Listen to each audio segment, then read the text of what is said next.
Welcome to part 2 of our AAGS discussion of NAPGD 2022 with Dr. Kevin Ahlgren. I'm Ryan Hardy, volunteering on behalf of AAGS to moderate the Q&A segment with the panel of AAGS Board Members. If you haven't seen Kevin's presentation in part 1, please follow the link in the description for the full context.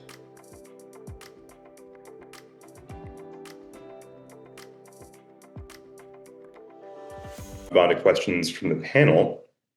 So I'll hand the floor first to Müge Albayrak from Oregon State University. So Müge, what is your first question for Kevin? Thank you. What were the main reasons for replacing NAPGD18 with NAPGD 2022? Yeah, so I think the main reasons, as kind of talked a little bit about my slides presentation, it's really about efficiencies. It's making things easier, more cost-effective for surveyors to use.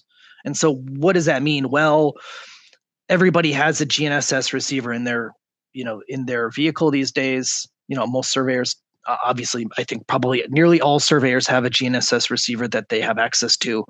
The problem is NAPGD18 is defined on all these benchmarks. Well, in some parts of the country, you can find benchmarks. It's pretty easy. In other places, it's not. So there are a lot of places across the country where the datum it's just not there, right? Because it's defined on physical marks in the ground that have been leveled to. And that's even more exacerbated in areas where we have motion, right? Whether we're looking at Alaska, California, Louisiana, Texas, even areas in the Great Lakes region, these areas are moving up and down. And so in some of those regions, really the datum doesn't exist, right? The existing leveling based datums, yes, we have numbers on them, but we've had NGS over the years has had to, suppress values when we do have vertical land motion that we're trying to, see and understand, because we don't feel like it's an accurate reflection of the datum anymore for those regions. So it's really about efficiencies and cost effectiveness for surveyors, and hopefully accuracy too. My second question is, how should state and local agencies prepare for the transition to the modernized NSRS? So I don't have a great answer to this, but what I would say is NGS, NGS has always said, and the way we've thought about it is you kind of have 3 different ways of preparing for modernization. And honestly, the time to prepare is imminent, right? That it's right now. If we're very close to releasing these in the next, few months. So we've always talked about, in terms of, first of all, looking at what your accuracy requirements are as an agency or as a user of geospatial data, geodetic data. And we've always talked about resurvey, readjust, or transform, right? More or less something like that. And so obviously it costs a lot of money to go resurvey, right? If you're going to go resurvey everything in the new system, if you're going to fly a LiDAR mission, right, that's quite expensive to go refly. But if you need the most accurate, that's kind of what our recommendation is to do. You can, if you have information, metadata specifically about your existing data holdings, you can transform and readjust that, you can readjust that data potentially into the new system. And if you're, kind of on the lower end of the accuracy requirement, we recommend, we can, transforming that data. But it's really hard for NGS to understand exactly what every, kind of user's data requirements are in terms of accuracy, in terms of their specific application. So, NGS does have, for federal agencies, NGS has really kind of done this and, provided guidance to them, at least in terms of, kind of a workflow, but it's more of like an internal workflow for other agencies, not, outside of NGS. And so that's kind of, if people are interested in that kind of thing that we've done for federal agencies, you can reach out to that NGS.feedback website and they can provide you more information and guidance, little bit of guidance.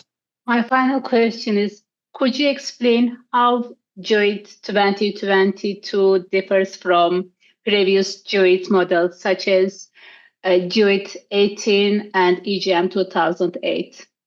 Yes. Again, I hope everybody realizes that geoid models are all different.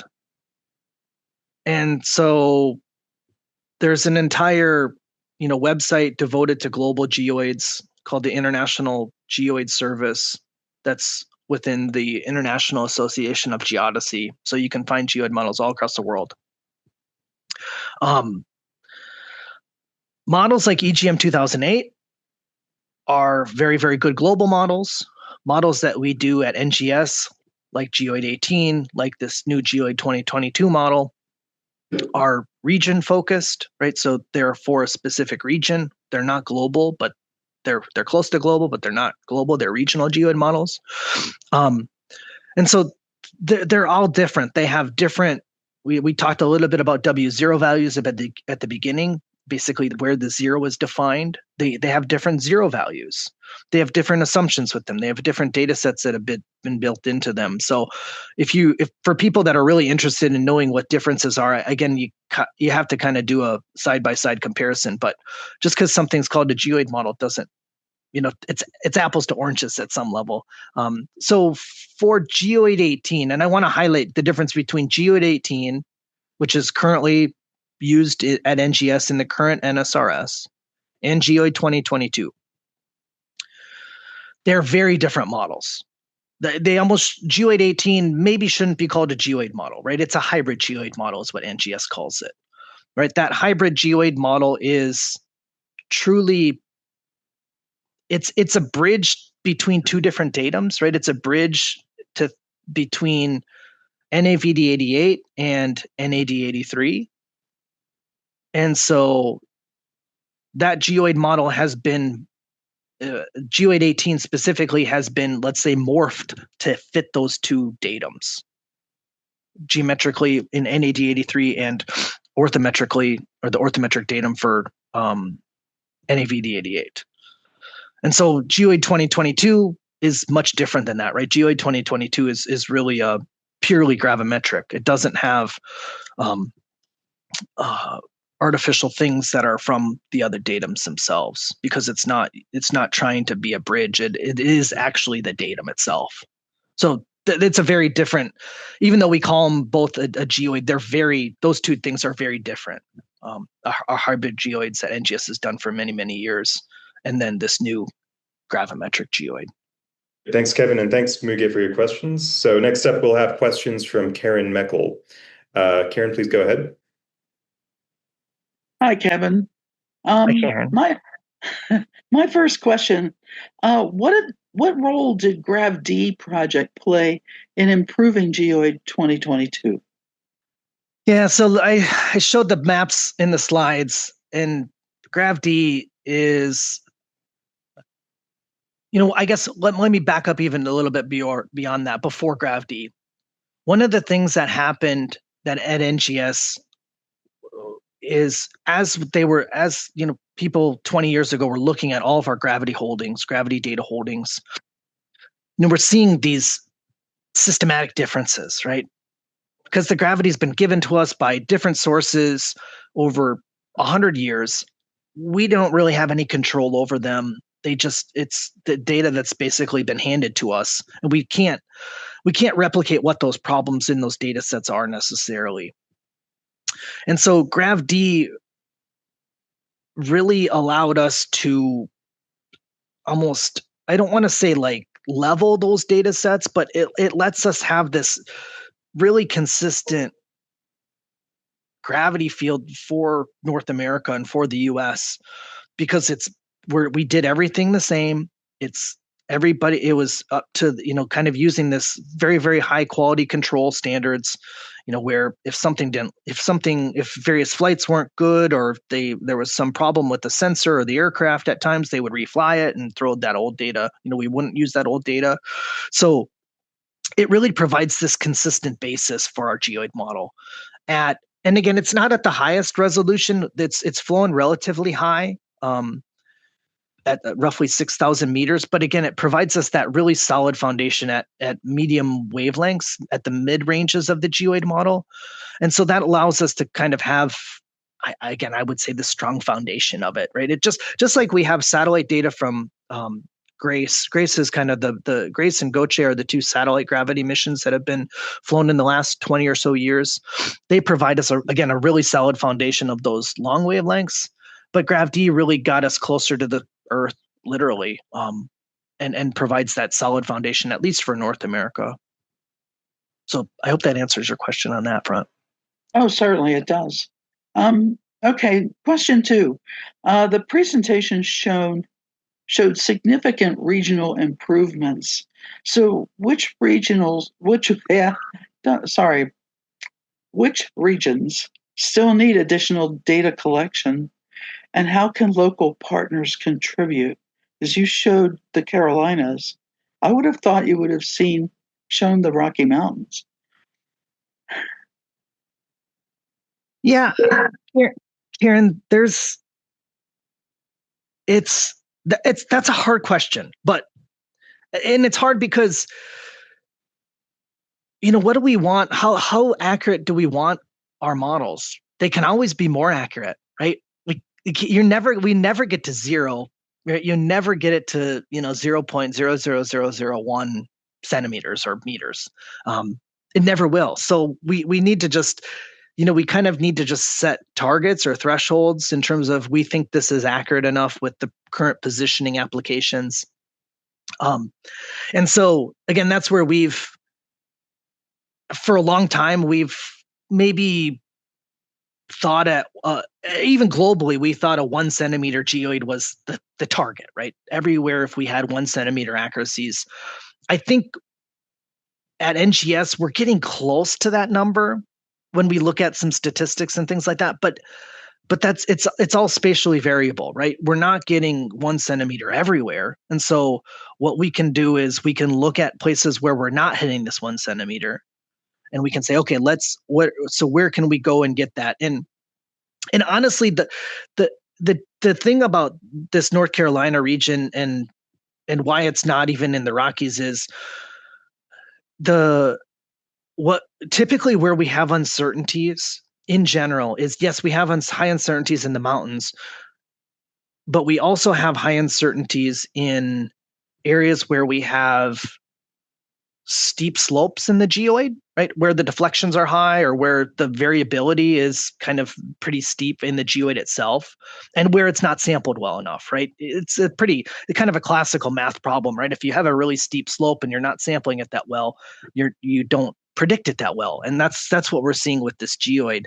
And actually in that portion of, kind of North Carolina, South Carolina, we do have pretty steep geoid slopes across the Appalachian regions, like think Asheville, North Carolina, and what have you. So some of those regions are just not as well sampled, and that's kind of why we're getting that there. But really, we have small areas, small regions across the whole country that are like that. I just show that as an example because it's easy to see and it's pretty impactful for people.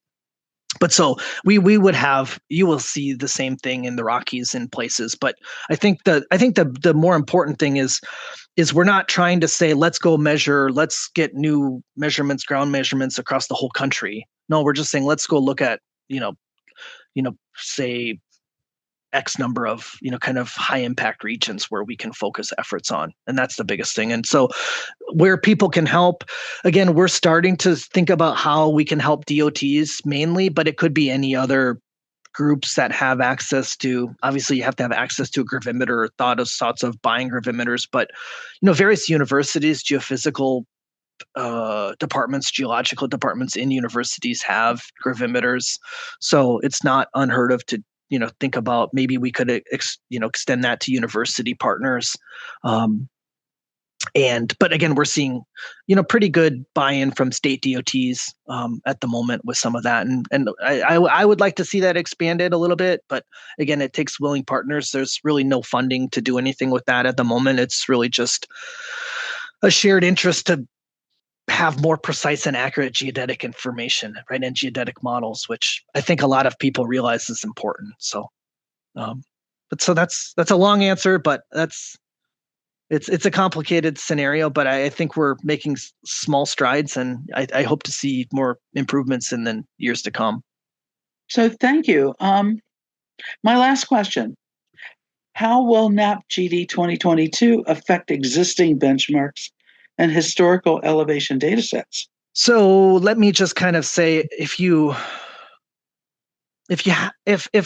using marks today, passive marks you have, and if you're using information from NGS, so it already has published, and you're looking at NGS data sheets, let's say, typically what you're going to see is those passive mark network adjustments that I mentioned are what we call a reference epoch coordinate adjustment, or REC adjustment. You're going to see new coordinates on those marks on the updated data sheets. We're not calling them data sheets in the modernized system. They're called geodetic mark pages, I guess, but they're like a data sheet. It's the same idea. So you're going to see new information, new heights on those. On those new pages, mark pages, it has links to the old datum information. It has the old data sheet, a link to it, a stored copy of the old data sheet. So you'll be able to see, and you'll be able to get new coordinates on passive marks if they get through our filterings, if the data looks good, which in the vast majority of places it's fine. You'll see them and they'll be fine. So I think that answers the question, does it not? Or are you also wondering how somebody would take if you have something that's not at NGS? Well, asking this from a surveyor's point of view, we're used to using the data sheets. We're used to using the values from them. And you're saying that this new system is going to be, it's going to result in significant differences in elevations. So we're kind of wondering, what do we do now? And you're talking about the passive marks page, aren't you? Yeah. So on the passive mark page, it'll have a new coordinate on there. It'll look newer, have nice pictures and things like that. But yeah, it'll have new values under there. But the marks, if the marks have been leveled to, or if the mark has been, has a recent GNSS observation on it, that's in our holdings, that's in our database, and those will have, new values. I think the more challenging thing is for people that are, maybe their mark they're using marks that don't have that information at NGS. I'm not sure. It's hard to, I would just say contribute it then to NGS and get it in the system, because that's the easiest way at the moment. So. Well, I think you've answered the question pretty well. Okay. Thank you. Yeah, thanks for those questions, Karen. So next up, we'll have questions from Tom Meyer. Go ahead, Tom. Hi, Kevin. Thank you for the presentation. Excellent as always. My first question, I want to pick up on what Karen was just talking about. You mentioned that we've got a new W naught value, and it's something like 30 centimeters away from NAPGD88 placed its level surface. But I also have heard that we're going to move the location of our reference ellipsoid, the GRS80 is being shifted by a couple of meters or so. And so I'm really curious, what is the span of the changes in the orthometric heights we're going to see on the newly published orthometric heights and the pages that you were just speaking about? Yeah, so there is on our, and just bear with me because I'm going from memory where this is located. The changes, magnitude of changes is roughly about a half a meter to 1.5 meters, roughly, at least for CONUS. That's pretty consistent, and you'll see over the years at various NGS presentations that difference has always been there, because we're, like you mentioned, we are changing both the ellipsoid part of things geometrically, but also the vertical zero value with the W0 portions. So there is kind of two changes that come into play with that. But yes, the magnitude still of these orthometric heights is, roughly this 1.5 meter level. And so if you go to where you can visualize this today, there's a nice web map application, which is on our beta site. I forget where you have to click on the left panel somewhere, and I forget what it's called. It might be called web map application. But from this web map application, you can then see on the far right, you can see datum differences, and it'll show you kind of what those differences are. For CONUS, effectively what that difference is there's a zero value kind of right around Orlando, right across Florida there. So if you're in Orlando, the numbers are going to be nearly the same for these datums. And then as you get to the Pacific Northwest, that's where we have this kind of 1.5 meter buildup. And so that's where things are, that's what that tilt kind of looks like. And so that's the difference between new datum and old datum orthometric heights. Okay, well, that's going to be an adjustment for everybody, no pun intended. And to step back a little bit, throughout the presentation, we've heard gravimetric geoid, and it's been used, that term, in contrast to a hybrid. Could you just explain what exactly is a gravimetric geoid, and then compare and contrast it with what we use today? Sure. So at NGS, we've been doing gravimetric geoids for decades. We've been modeling them, and a gravimetric geoid has effectively no traditional geodetic data into it, right? There's no leveling, there's no GNSS. It is simply, let's measure the gravity of the Earth using gravimeters, various sensors that measure the Earth's pull and the Earth's gravity field. And we simply take all those gravity measurements and come up with this equipotential surface, right? A surface of, some surface that there's no work being done across it. So again, NGS has always done that. We've been doing that for a number of years, decades really. And after we have these gravimetric geoids, which are, purely, again, not being influenced by geodetic measurements per se, we then take, and we want to use these models to incorporate to existing datums. And so that's this hybridization part of it. So in the past, what we have done, and we've been, again, we've been doing hybrid geoids for a number of years. You go to NGS websites, GEOID 03, GEOID 06, GEOID 09, GEOID 12B, GEOID 18, right? We've morphed through, over the years of hybrid geoids where we take a nice gravimetric geoid. We then fit that geoid to GPS on benchmarks, right? So we take and incorporate geodetic information to that. And we basically hybridize or morph the gravimetric geoid into a hybrid geoid. We change the surface. We change it to match the existing datums we have.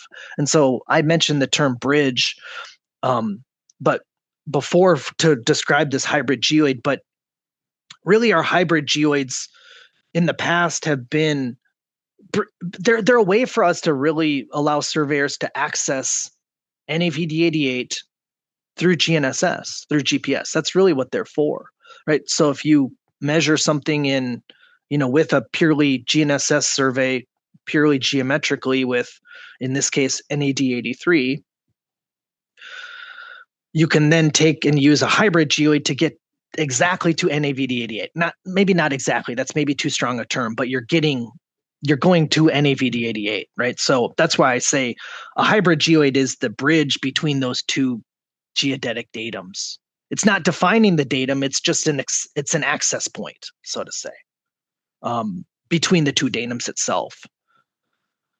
And so again, that's different though from our gravimetric geoid, right? Because our gravimetric geoid is something that it's not getting morphed or hybridized by the geodetic data, the leveling and GNSS. It's only using that gravitational parts of it. So Gotcha. It's been a question for many years. We, it's tricky to explain sometimes, but it's definitely always a question that comes up. What's hybrid versus gravimetric? Yes. Right. My last question is, so you mentioned your slope validation survey, and I know that the mathematical models that you use to create geoid models allow you to make predictions from the theory what the slope of those geoids should be. And so you can go out and you can make measurements to validate the spatial change of your geoids. But you also mentioned the temporal change in a geoid model. And that's just really got my mind spinning. So first of all, does the geoid itself actually change so fast that we need to be concerned about that? And if so, surely the theoretical models don't give you any information about how it should be changing over time, does it? So what's the deal with the change over time? So with the geoid, so the geoid does change over time, and I can, it's easy to think about it just saying, okay, if masses around the Earth are moving, which they do, ice melts, ice builds up, hydrology signals change, we have dry season, wet seasons, all this stuff is mass movement, right? And so, and even if we think about deeper processes like the processes that happen and are currently even still happening over and around Hudson Bay in Canada, where the ice sheets melted there long ago, yet the Earth is still, coming back to equilibrium with that. And so we see the geoid itself doing the same thing, because any mass redistribution that occurs because of these processes inherently is going to change the geoid. It's, in a lot of cases, really small levels, but in some cases not. So I think for most applications, most users, it's probably not something they need to really be worried about. And so for most of North America, we see kind of some broad picture and broad signals in the geoid change over Hudson Bay and kind of in the northern parts of the Great Lakes region. But beyond that, in CONUS, there's not much happening. However, in Alaska, if you're doing things in Greenland, any place where there's kind of more dynamics going on, and it's in those regions, it's ice changes, it's ice mass differences, ice mass building up, ice mass declining. That impact over decade timescales actually does drive some even measurable geoid changes. And so NGS has over the years we've done a couple of surveys in Alaska where we're trying to kind of capture this geoid change. There's a couple of, if users are interested in that, there are a couple of talks that are on the NGS presentation library that you can go and view. That I've done one, Ryan Hardy has done one on those surveys. So we're slowly trying to understand what that looks like, especially for Alaska. We're not too worried about Greenland. The signal's a lot in Greenland, obviously, but we're most worried about Alaska at the moment. So it is measurable. It is something that will, at least on decadal timescales, would impact people in Alaska. But for the rest of the country, it's still in the noise, at least when we think about today. Okay. Thanks very much. Appreciate it. It's my last question. All right. Thanks, Tom, for the questions. Thanks, Kevin, for the answers. And our final set of questions will come from Dave Zilkoski. Dave, whenever you're ready. Hey, how you doing, Kevin? Great presentation, by the way. I really enjoyed it. And one of my questions that I had in my head was about GEOID18 and the NAPGD2022 heights. As you know, I call the GEOID18 a transformation surface. It's really transforming from one to the other. But many users are so used to using GEOID18. So I just want you to re-emphasize in this video that when the new reference frame is out, users cannot use GEOID18 to estimate a NAPGD2022 orthometric height. They can. You cannot do that. No. I was trying to think. It's like It's like to me, it's kind of like you go in and like, think about when you go in an elevator in a tall building, right? GEOID18 is going to be the elevator that only takes you up to the 10th floor. Right. And if you want to go to the rooftop, right, you have to use GEOID 2022, right? They're giving you they're different endpoints, and providing a connection to two different things, two different datums that are, they're datums that NGS has, built and defined, but they're two different things, the datums themselves. And so the GEOID models, whether it's GEOID18 for NAPGD2022 or GEOID 2022 for the new modernized geopotential datum, they're completely different things, even though they're both called a GEOID.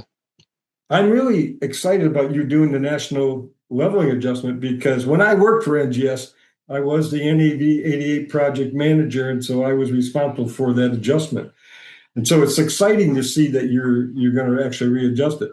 And I'd be very interested to understand, what data went into it. That'll be further research and so forth, because when we did the 88, there was a lot of data in crustal movement areas, subsiding areas, which we did not include. We only included the latest.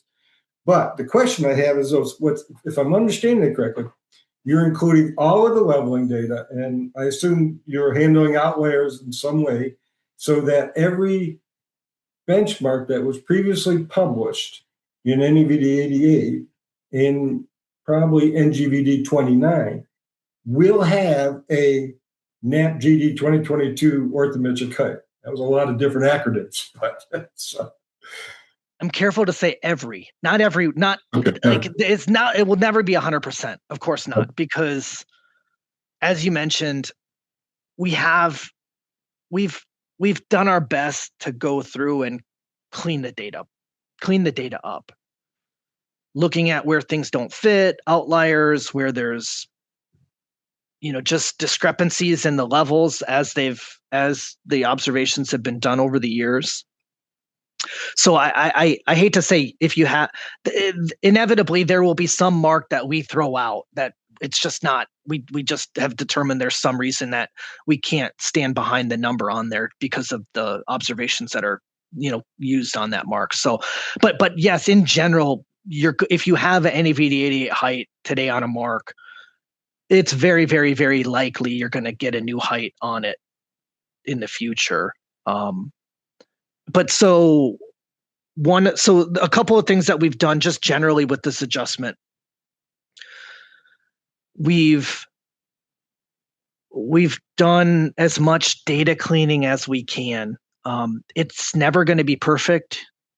Michael Dennis is my counterpart that's doing the geometric adjustment. And, we meet nearly every day, talk about where things are at, but both of us recognize that we could clean this data for decades, our entire careers, if we, wanted to. And we're not going to do that because we want to get released. And these data sets are, the adjustments themselves are looking really, really nice at this point in mid-June. A couple of the things, though, that we've done just generally to handle some of this motion, both the geometric adjustment and the orthometric adjustment utilize an intra-frame deformation model. So we do utilize a deformation model, which basically, I mean, Dave, like the corrections that we apply to our leveling data, I think about it like a correction. It's a time-dependent correction that we apply on the leveled heights, as well as on the GNSS vectors. And so that model's not perfect. None of our models are perfect, obviously. It's impossible for them to be perfect. But in areas where we have kind of broad motion that's more or less been consistent over the decades, that's helping.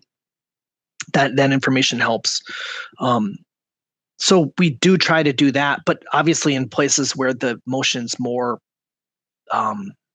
variable and more localized, we can't use that, or we do use it, but it's still not reliable enough. And so maybe in the future we can build on those models and get a little more localized information in those and provide better some of the better things. But it's the same. But like you mentioned, what what we do now, if stuff doesn't work, we throw out the old stuff.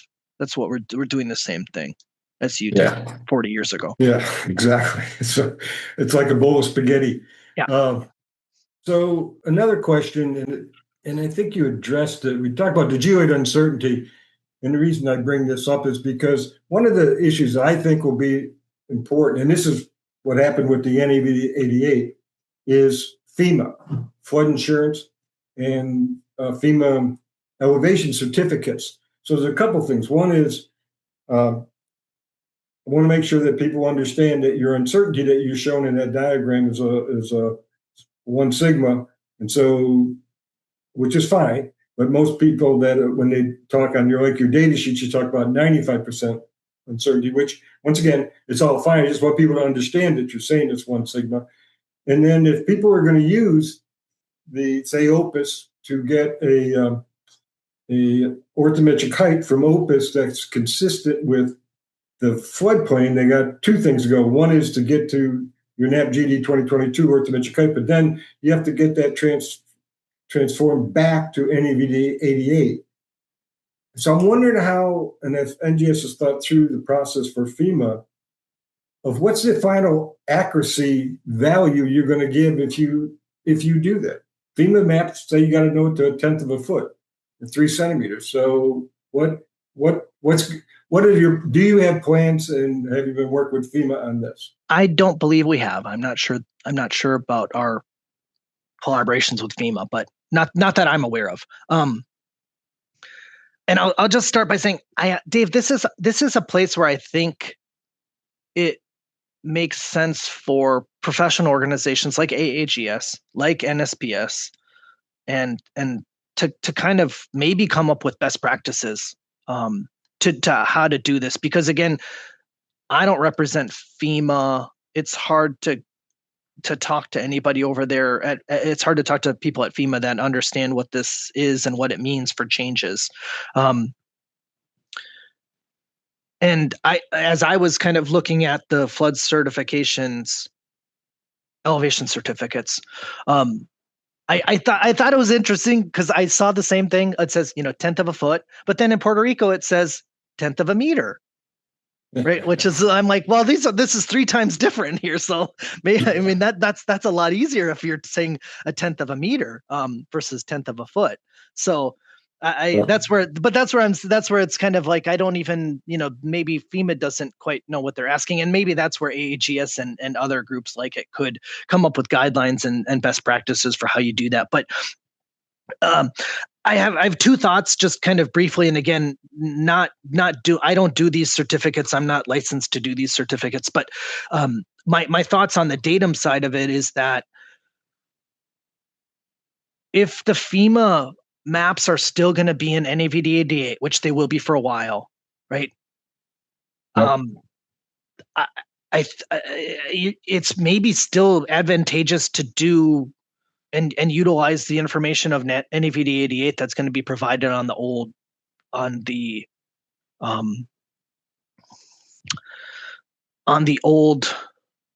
not on the old data sheets, but from the new mark pages, you can access what the old information was, and even just on a single benchmark, knowing what that offset was, and just using that information for doing, again, just a single point calibration to get into that old datum.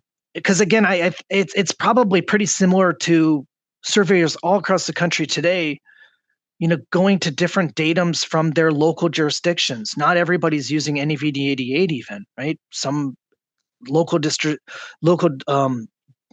regions are using 29 still, or some people are using some localized, other datum that somebody determined a century ago.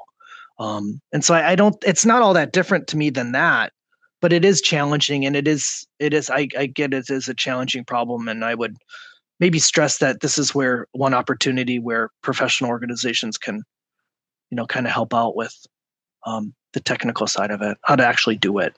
Maybe where the technical side meets the practical side, more or less. Yeah, I agree with it. And in the past, a lot of people have used VertCon. That's the reason why I asked that question. VertCon to be able to go from 88 to 29 and back and forth. So that's something I think a user is going to want. But to say what you said about professional societies, I agree with you. AAGS and NSPS are trying to work on things to help surveyors to do this. North Carolina has established a working group that addresses all their products and services for the new reference frame. And one of them that we're talking about is doing case studies. And one is, how do you handle a FEMA elevation certificate? So and North Carolina is going to be trying to document that, which will be able to be useful for anyone. And I'm involved with the North Carolina group as well as AAGS. So I agree with you. I think we hope that we will step up to be able to provide some of these case studies in involving NGS in some way, because some of it will be, well, if you use this tool like Opus, this is your expected accuracy you're going to get, and here's what you got to do, and if you're going to level. But yes, I agree with you, and I think the societies, and we are currently working with NGS and meeting with NGS on these kind of activities, as well as with the states. To answer one of the other questions that someone asked about what can a user community do, I would emphasize that anybody listening to this should establish a working group.